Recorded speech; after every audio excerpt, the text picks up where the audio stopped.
Do not allow them to deploy federal troops into here. Do not allow them to invoke the Insurrection Act.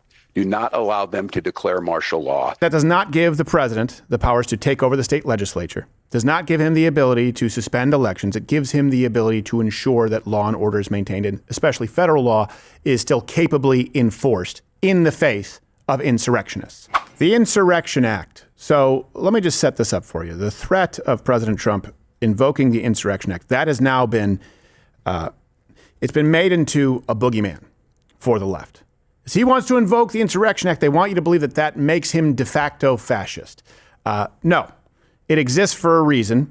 It's been invoked many times for a reason. Let me just clarify this to you. And then I want to get through what the Insurrection Act is, what it is not, and why I would argue it's entirely appropriate for Minneapolis at this point in time.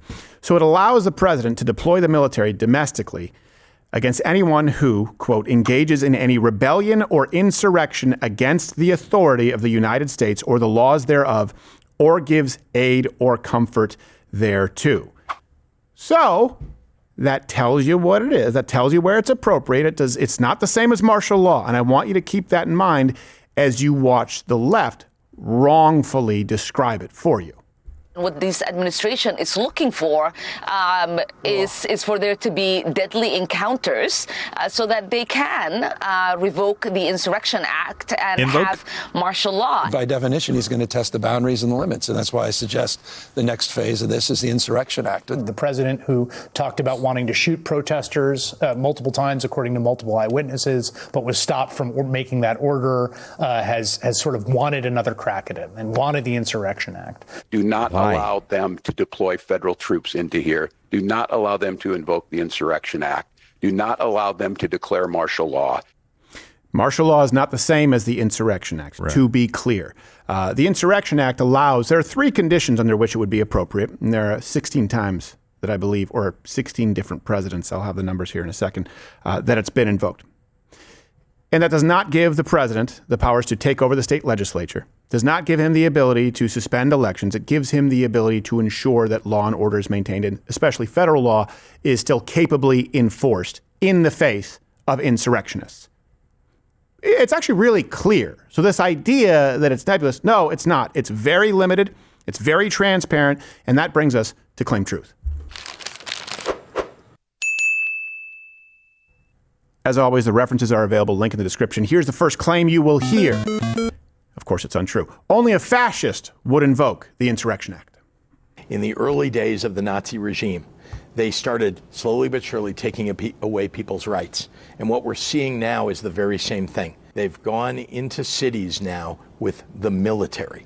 Think about that. In your lifetime, have you ever seen anything like that? Yes. Where the President of the United States is sending military or troops dressed as military, ICE and CBP, in camouflage with automatic weapons. Not camouflage. Into our major cities. Yes. Semi-automatic. It's wrong. Yes. And indeed, especially at a time when it's the President of the United States who's causing the mayhem on the ground.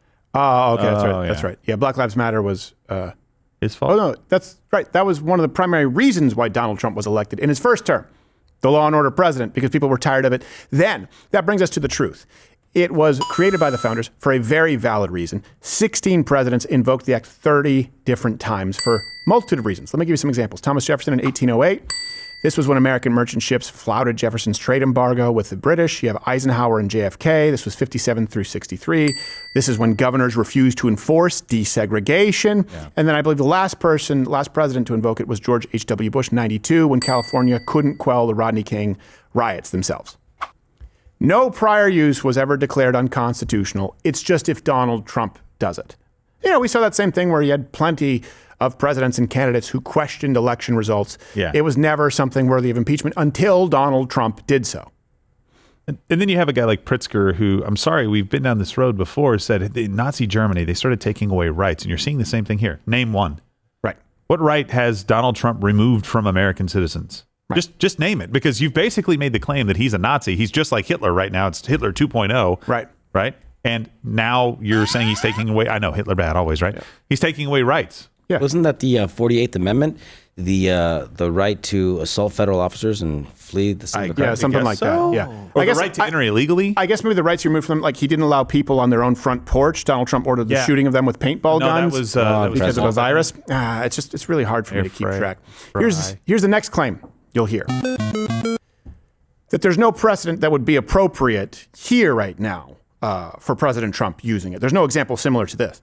All the laws, both the Militia Act and the Insurrection Act that he mentioned, both require, the president to state that there is some sort of, emergency or uprising or rebellion that can't be controlled through conventional law enforcement. Correct. And everything that the Trump administration has tried to say is happening in order to justify invoking either of those laws just isn't true. It's just not. It's completely true. All the crises that they're citing are manufactured, and they've been manufactured in some cases willingly by this administration. Well, here's the truth. Of course, as a matter of fact, this would meet the definition and certainly one of the three requirements. The Insurrection Act is meant to be invoked under three distinct circumstances. Number one, at the request of a state. Like California, the Rodney King state. Yep, that makes sense. Number two, to enforce federal law when unlawful obstructions make it something that's not possible. Well. So we do have states. And then we do have federal laws, to be clear. And if the federal law can't be enforced, well, it still is under the purview of the federal government to ensure that it's enforced. And number three, to protect the people's constitutional rights when states fail or refuse to do so. For example, if people have the right to travel freely, if people have the right to speak freely, if people have the right to not be under threat of violence because multiple city blocks are taken over. Keep in mind that the conditions 2 and 3, they actually don't require any consent from the state. As a matter of fact, they're there specifically to deal with states that don't provide consent and may actually be involved in aiding or abetting insurrectionists themselves. Yeah, and clearly, go back up to number 2 really quickly. Clearly, number 2, enforce federal law when unlawful obstructions. You mean like somebody parking in the street and I've seen videos where they're literally boxing ICE agents in, and ICE agents have so little power to enforce the law, and the police aren't going to help them, that they just basically have to sit there and take it. Yep. This is the most insane thing that I have seen. So number 2, 100%, it's a walk-off, done, move in. Yeah, I think you could argue that with every sanctuary city. Yeah, that's what I was going to say. 100%. Every sanctuary city existing is an obstruction to federal law operations. Yeah. It's like, the federal law is you can deport illegal aliens. Well, we're going to protect them. Insurrection Act it is. There you go. You mean protect them as in let them come here and not do anything? Or do you mean protect them as in actively work against us when we try to take them out of the country? Yeah. Yeah, and that's all you need. Actively working, make it impractical, not impossible. Because that's what they're doing. You don't have to go to impossible, just to mess with it a lot. And before we have the libertarians out there, this is solely a presidential power. You need no congressional approval. That's by design. It was confirmed by the Supreme Court, some 1820 something. You can go check the references. We make them all available. The next claim that they will make, and you'll hear this a lot, is that, but President Trump is going to be using the military against his own citizens. That is fascist and not in line with the father's something. At this point, Trump has been very clear about his intent. At Quantico, speaking as commander-in-chief, he instructed his military brass to use cities as, quote, training grounds. And many times he's floated the idea of invoking the Insurrection Act so that military units can raid, detain, and arrest Americans. Well, in this case, they're seeking out non-Americans. So that's a truth that's pretty important. I think ICE is seeking out non-Americans who are being protected by anti-American communists, for example, the mayor of Minneapolis. But no, President Trump would only be using this against insurgents. The Insurrection Act, it limits the presidential authority to restoring law and order and only targeting insurgents. It even requires that the president give them one last public warning to peacefully disperse before the military can and will be used. Let's be really clear. Legal scholars all agree that the president's actions under the act are, quote, limited by the Constitution and by tradition. There's no suspension of civil rights, right, like you would see under martial law, which brings us to the next claim, and they deliberately try and disingenuously link the two as though they are one and the same, Insurrection Act and martial law. A scenario in which Trump finds a pretext, invokes the Insurrection Act, and tries to impose martial law. Not the same thing.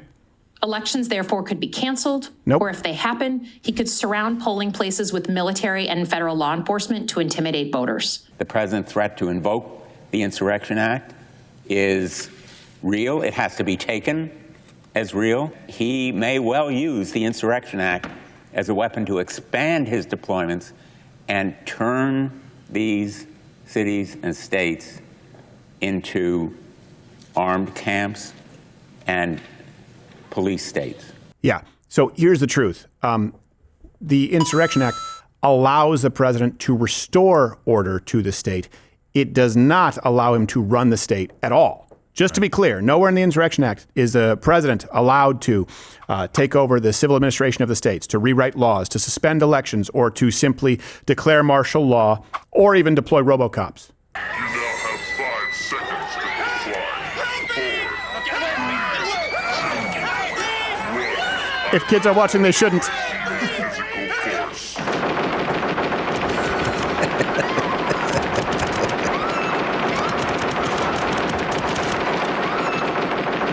Keep firing. You got it. It's a Dallas skyline. So you can't do that. Yeah, that's not Under allowed. the Insurrection Act? Oh, okay. It's at the very least what we determined to be a gray area. Medic! Call it a red area, but they keep saying these things like it's an excuse so he could set up these camps, an excuse so he could do this, an excuse. Why? Yeah. To what end? They insist that Trump is in love with the idea of martial law. Right. Is in love with the idea of turning American cities into military camps. For what reason? Mm-hmm. Give me the reason. What is your reason? What do you think he wants to do? Because the reason we're saying is to, uphold law and order. Yeah. You're saying it's to set up all these. For what? Yeah.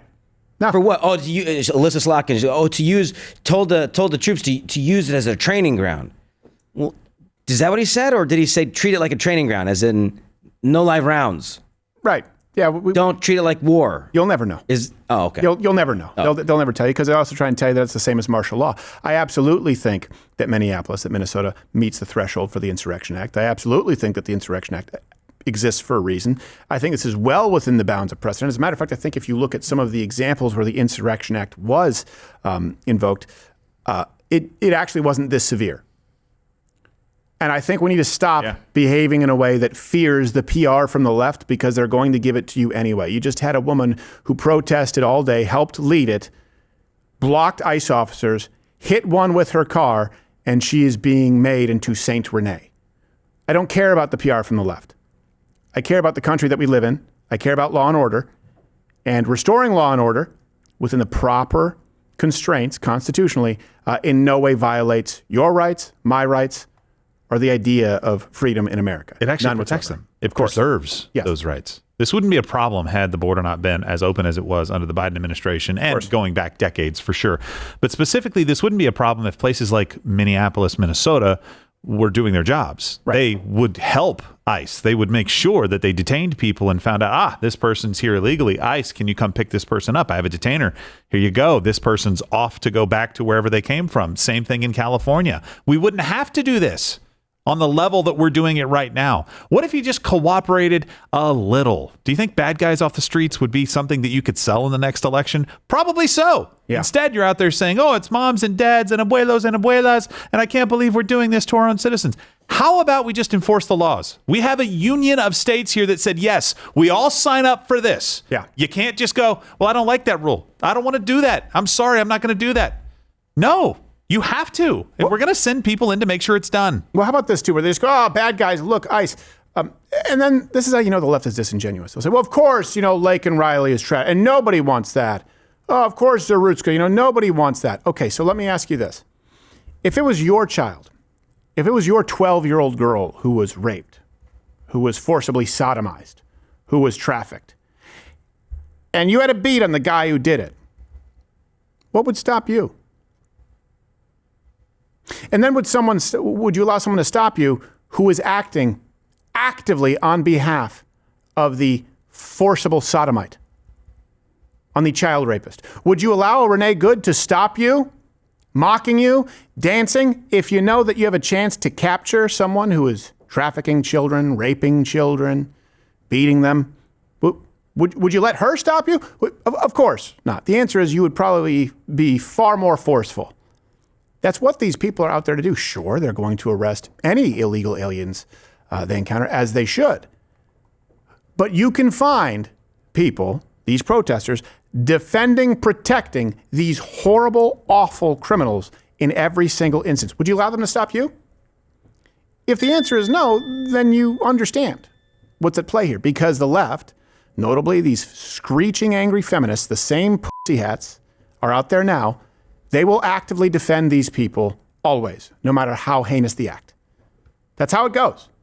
That's why the Insurrection Act is appropriate, in my opinion, and we'll take your chats and see what you think about that. I think so, too. And by the way, on CNN right now, sources 1,000 more immigration agents deploying to Minneapolis. Good. Great. Flood the zone. I'm not even kidding. Like, at this point, it's like, if they get away with this and they run the ICE agents off, it's a playbook for every single major American city who doesn't want to play ball, or a state that wants to be a sanctuary state. Yeah. Don't let it happen. And the Minneapolis police, boy, talk about embarrassing. Oh, man. They basically abandoned their post. You saw that these guys, they found out where the ICE agents were sleeping, the hotel. Yes. They were trying to get in and like, oh, if we can't get in, we'll just disturb the peace all night so they can't get sleep. Absolutely. What about the people around there? Yeah. What about their right? You know, we enforce disturbing the peace in any other instance. We just won't in this case because... Why don't we enforce anything when it comes to these ICE protests? Yeah. We don't enforce anything. You see these people going up to cars, to the ICE agents' cars, banging on the windows. You see them throwing bricks at windshields from bridge overpasses. You see them hassling them, surrounding them. You can't do that to me. No. Well, but there's a reason. You can't do that to your neighbor. Why can you do it to a federal law enforcement? Why is it because they have a badge on? It's okay. Right. Because they're the Gestapo. Right. That's right. Because it's the Gestapo, and they're out here murdering Jews. Right. Yeah. Burning people alive. So it's okay. You can do it. Yep. Well, there's a specific legal problem with this. If the police force decides they're not going to help out, ICE officers don't have the authority to enforce normal traffic laws or anything else. Exactly. So they know they can get away with it. So I have a question, and this maybe is a legal question for George or anybody else. Is there a way that they can be deputized and given more authority legally? But is there like a conservative sheriff out there that needs a little bit more help and it applies statewide? I have no idea how these things work. But what I'm saying is these ICE officers, and I'm not looking to give them like unfettered authority, but if somebody is blocking and impeding them and endangering them, I would like for them to be able to drag them out of the car, put them in cuffs, and put them in a federal detention facility and have charges filed. Yep. Not, well, the police force doesn't want to do it. Like in New York, Mamdani says, I won't cooperate with ICE. Obviously, Pritzker doesn't want anybody in his state cooperating with ICE. And Gavin Newsom doesn't want anybody in his state cooperating with ICE. How about we go around that a little bit, but use the law to do it? That would be fantastic. Anybody got any ideas? I hope so. Let me ask you this. When people say, oh, it's going to infringe upon your rights. Put yourself right there. Let's try and get this to the most literal apples to apples like comparison that you can get here. Imagine you, for whatever reason, you're working in Minneapolis, Twin Cities. You're there, I don't know, some job conference. All right. And you see the standoff right there with Renee Good and ICE. And she's blocking the street. And you're trying to get to your next meeting, your next conference. And you see the ICE cars. And you drive down the street and go around. So you're right there in that scenario, but you're not blocking ICE. Would you feel under threat even there in that scenario whatsoever?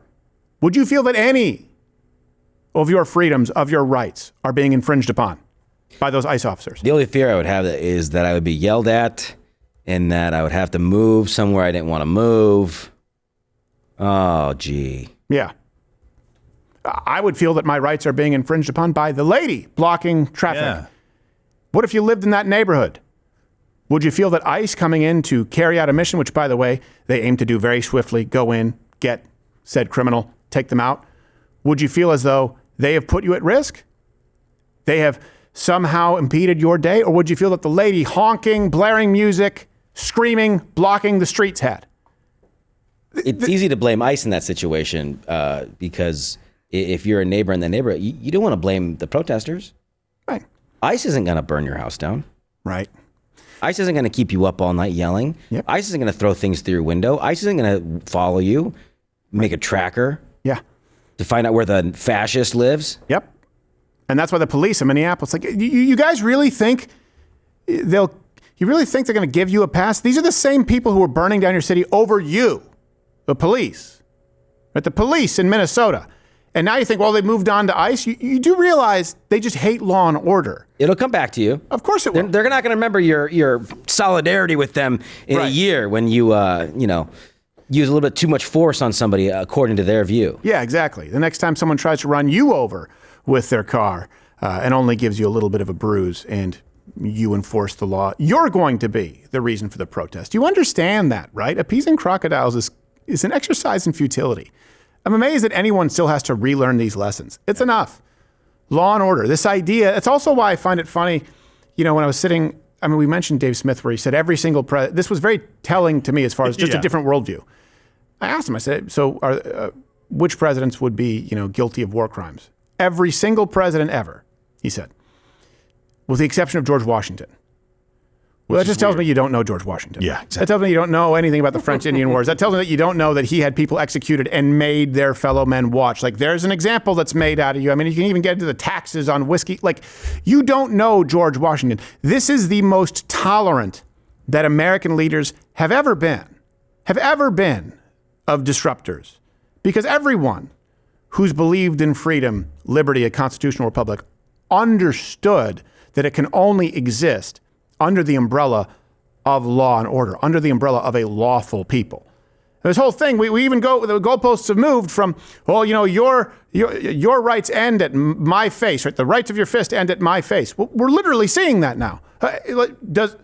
Do their rights end when their fist hits your car? How about when their hand on the steering wheel blocks traffic? Why all of a sudden are we saying live and let live? They're not letting live. Does it have to get to the point where they are actively in the process of killing you to take action? Or do we say, we're a country of laws? You're not allowed to block traffic like that. People have to go to work. You're not allowed to honk and scream and disrupt an entire neighborhood because people may have children sleeping. There may be a child who just got back from the hospital and needs to recover. Also, it's just rude, dude. Yeah. Children understand this. Children understand this. I had kids who were ding-dong ditching one time. Yeah. They ding-dong ditched my house. And Joe Lewis had just come back from the vet. It was like a minor procedure, but he was all groggy and he got, and he kind of stumbled around. And I went down and I said, hey, kids, I get it. It's fine if you guys are having fun. Could you just not do my house? Because I have a sick dog there. He just came back from the vet. And, it takes a lot for me to get him kind of down to bed. And you could see on their face, one of them tried to blame a friend. He said, it was him. And they were like, we're sorry. Yeah, we're sorry. And the next time they saw my dog, hey, what's his name? Oh, hey, Joe. Like, they got it. But they had a conscience. These people don't. They're like, well, yeah, how could I know that you had a child in your house? You don't. That's why we have laws. That's when people go, oh, how could I know that a 30-day waiting period for a gun was going to result in an ex-boyfriend killing you? You don't. That's why we have the Second Amendment. Yeah. If I'm not a criminal, I have the right to defend myself. The laws are designed so that you don't need to take into account every single facet of every unique situation. They are universal. They apply to all. Human beings have the right to be in a neighborhood that is not disrupted. They have the right to drive their vehicles without being hit, without being blocked. Therefore, you don't do it. It doesn't matter if they're rushing someone to the hospital. It doesn't matter if they have a sick kid recovering at home and you're disturbing the peace. None of that matters. This is the law. You follow it. And if you don't, there are consequences. You repeatedly don't follow it. You're taking your life in your hands. That's how it always worked. We used to expect a police officer to defend themselves violently, or a federal officer, if you committed 1, 2, 3, 4 felonies that day and charged at him with your car, whether intentional or not. It would not have been a surprise. It would have been a foregone conclusion. Yeah. Also, if this was a police officer in Minneapolis and the exact situation, we wouldn't be hearing about it. We wouldn't be talking about it. Probably not. No, we wouldn't be talking about it. It wouldn't be major news because everyone would be like, yeah, well, it's tricky because it looks like she came at him. And yeah. But it's ICE. Because it's ICE. Yeah. Now it's the Gestapo. Yep. And just think about the world we would live in, or the country we would live in. And I'm not even asking liberal mayors to completely do something reasonable and change their opinion on ICE and the services that they're providing. But just to say to the people, just to make sure people don't die in the streets because of this, hey, none of us like this. But there are some criminals here illegally. Here's a list, like the one we just gave, of 10 offenses from these criminals that we've had picked up in the last month. So we may not like this, and I'm working to make sure that this doesn't disturb our communities too much, but we need to let these people do their jobs to remove the criminals from amongst us that are killing, raping, robbing, doing all kinds of crazy stuff to our citizens. Can we all just do that and then hate them later when they're gone? Like hate ICE officers after they're gone? Can we all still be on board with that? That would be so much more productive. Well, but what they have right now is it's the Gestapo going around right now, just randomly pulling people off the streets to send them to a crematorium. That's not what's happening. You won't get these leaders to stop defending these folks either. No. You won't get that. I think you're asking a little too much. I think it's simpler, you say you hate them, whatever. Say all the things you're already saying, except, hey, don't get in the way. Yeah. You don't have the right hate this. We don't like this. We're Minnesotans. We're a pack together. But hey, stay off the roads. Yeah. Because hey, that's a law enforcement operation there. And I will even say this. I'll be incredibly reductive. Because they'll eventually, maybe someday, come out with someone who is just, selling empanadas and gets escorted or roughed up. We haven't seen it yet. If it existed, you would know about it. But I don't even want to get into, they have to be a child rapist, they have to be a drug dealer. Let me ask you this. Do illegal aliens have the right to be here? No? Okay. Round them up, deport them. That's it. Anyone who interferes with it, you're breaking the law. You'll be dealt with accordingly.